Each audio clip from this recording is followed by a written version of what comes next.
Maggie was having this dream. She was tired of seeing horrible studio movies that she didn't like. She said, I want to see something that I want to see. I want to see something on the big screen, something that we haven't seen before. So tell us what happened, Maggie and Chris. Gosh. Yeah, it was,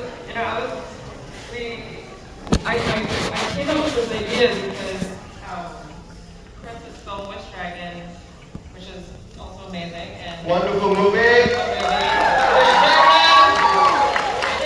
think it shows, it proves that a culturally different film could be very popular because it was, and so Wish Dragon landed at Sony, and his producer Aaron Warner, who we both worked with, and I worked with for a long time, and was friends with, asked if he wanted to replicate that experience of doing Wish Dragon. So he asked me if I had any ideas, and I said, of course, but I didn't. And so one day, my kid, who was like 1 at the time, she was sleeping in the car seat, and so my husband and I drove around the neighborhood, and we were brainstorming ideas, and it was, I knew I wanted to do a movie with some weird girls, and totally like it's funny and silly, and I knew I wanted to do something with Korean demons, and my husband was like, why don't we just put all that together, and it became this demon hunter thing, and Kpop was like the last thing added in, because it needed another layer of stuff. It was this weird idea, and the next day I pitched it to Aaron, and he was like, I love it, let's do this. And 7 years later, this is the movie we got. That's amazing. That's amazing. And Chris, tell us about your involvement. I know you are a big fan of Korean culture, and your wife is Korean. And tell us about your involvement. And you guys have worked before in the past, right? No, never worked, but in the same studio. We did, but we never worked together. on the same project together? Yeah. Never, yeah. So tell us about how you guys paired up, and how do you work together? So Aaron came to me and he said, I know you're really tired, you just finished a movie, you want to take a long break, but you need to meet Maggie and hear about her idea, because you're going to love it, and you guys would be a great partnership. And he was right, annoyingly, he's always right. But I fell in love with it for 2 big reasons. One, as you said, my wife, Maureen, is Korean, been together 20 years. She's an author, on the forefront of Korean American young adult books. And she is a very, right? Yeah, she's a very funny, silly, angry, vengeful, food-loving, fashion-loving Korean woman. And when I met Maggie, the first thing Maggie said was like, I want to do this movie about these girls that are like really awesome and really stupid and really angry. And I was like, yeah, I see you. Like, I'm ready. And the other part was I'm a musician, and as soon as Maggie and I started talking about the musical aspect of the movie, we fell in love with this idea of a film that really, among other things, was a story about the way that music can connect us, and it transcends languages and it brings people together. And I think as soon as that stuff all clicked into place, the Hunters came to life, the whole moon became a thing, and this whole movie just started to kind of sort of come alive in the way that we see it now. So it's just a really difficult movie to make, and a really easy partnership. So very good. You can see that. Now Maggie, of course, I read that you went to Korea, did a deep dive, and visited all the places that the movie is taking place. Tell us about all the research that you guys did to get all the details right. I get asked this a lot, even in Korea. They're like, what made you want to do these, feature these locations and add in these specific Korean stuff, I guess. And it's actually all from just the memories of my childhood, growing up there. It's just really a collection of just the things that I remember from my culture and how it's just kind of stayed with me in my life, and then a lot of it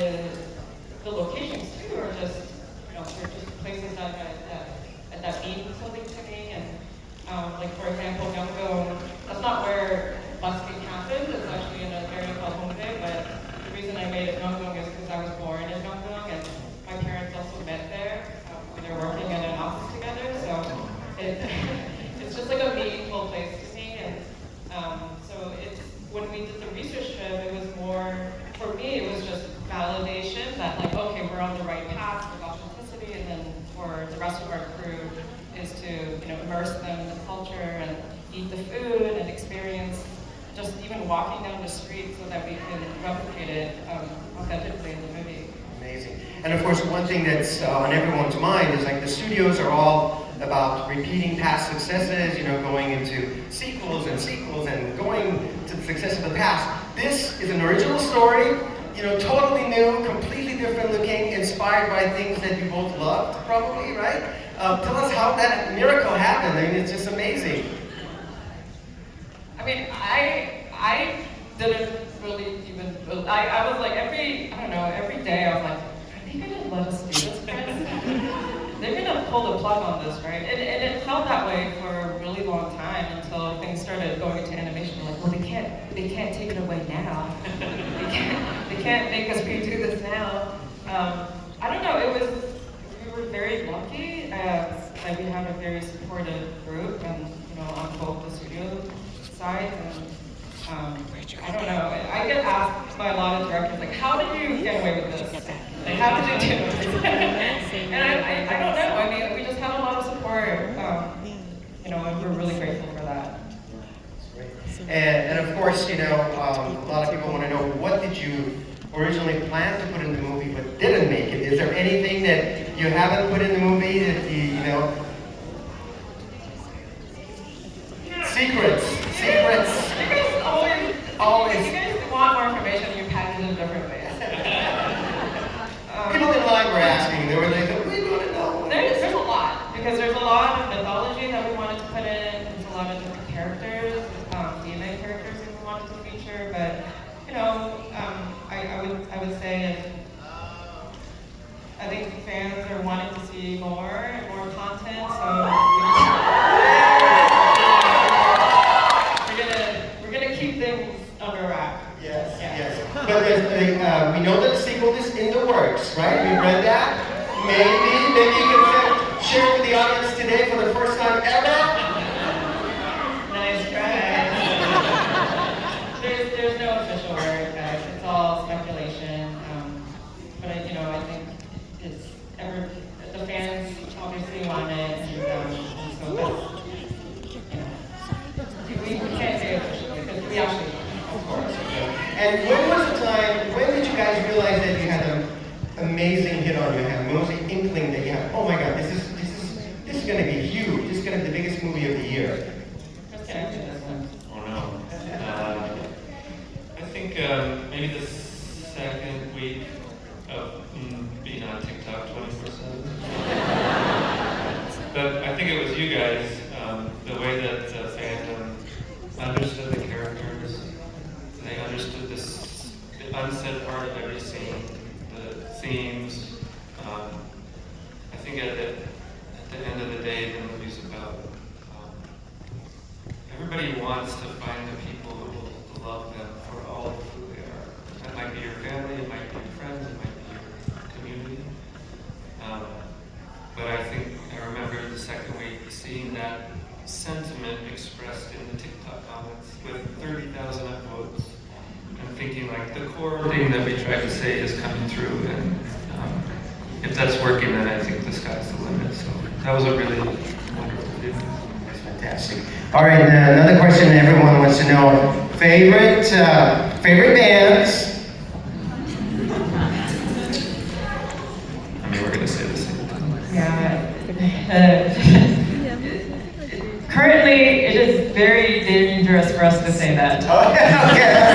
We don't want to. No, but this is true. Like, and we get asked like, who are the characters based on, who are Huntrix and Sasha Boys based on, and it's actually everybody, and it's too many. It's our favorite groups, but then it's also and some of my favorite groups are Gen 1. That you guys were born 20 years after that. A lot of it. Or like your parents hadn't even met each other then. And then we took reference from the crew too, and so it literally became everybody, not just K-pop too, it's just pop stars, and not even pop stars, just icons. And we wanted to craft Huntrix and Sasha Boys especially Huntrix in a very unique way. We wanted them to be different and unique and inspired by a lot of groups, but we wanted them to stand on their own and be Huntrix. And so, you know, our hope was that if you're a fan of K-pop or music and you have your favorite group, you look at Huntrix and for you, Rumi is this person, Mira is this person. And if we had achieved that, then we succeeded. I know that they weren't supposed to take any questions tonight, but I think at the last minute they decided they want to take questions from the kids in the audience. So we have time for 3 questions from 3 young fans. Very young. Very young. Very young. Very young. Hello, baby. Is there a baby in the audience?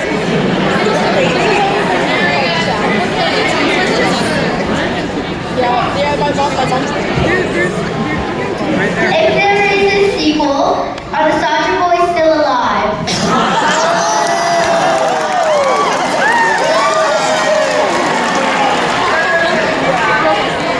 What newspaper do you work for?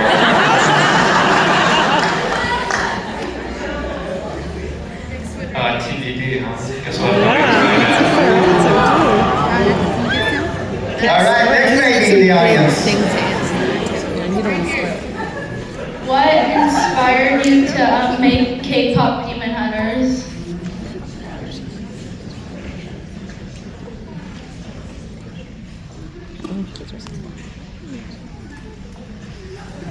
Oh, are they not going to answer? I definitely had some people close to me in my life who struggled to be loved unconditionally, and it was really hard on them. And they eventually found a place and a group of people who give them that. And I think when I was making the movie and writing, I was thinking of them and wanting to maybe capture some of what they've been through and the happy place that they've gotten to. So that definitely, on a personal level, I thought about those people a lot.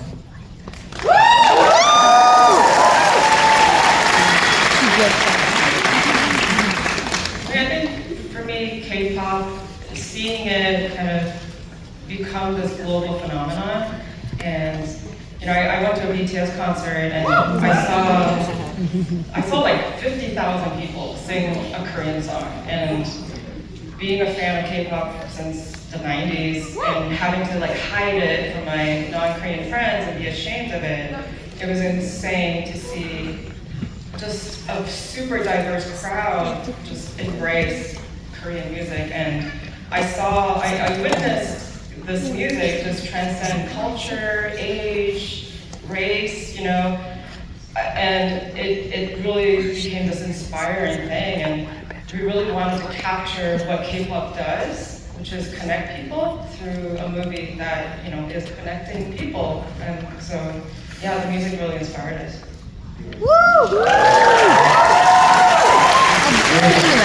Last baby of the night. Why did you add Derpy at the end?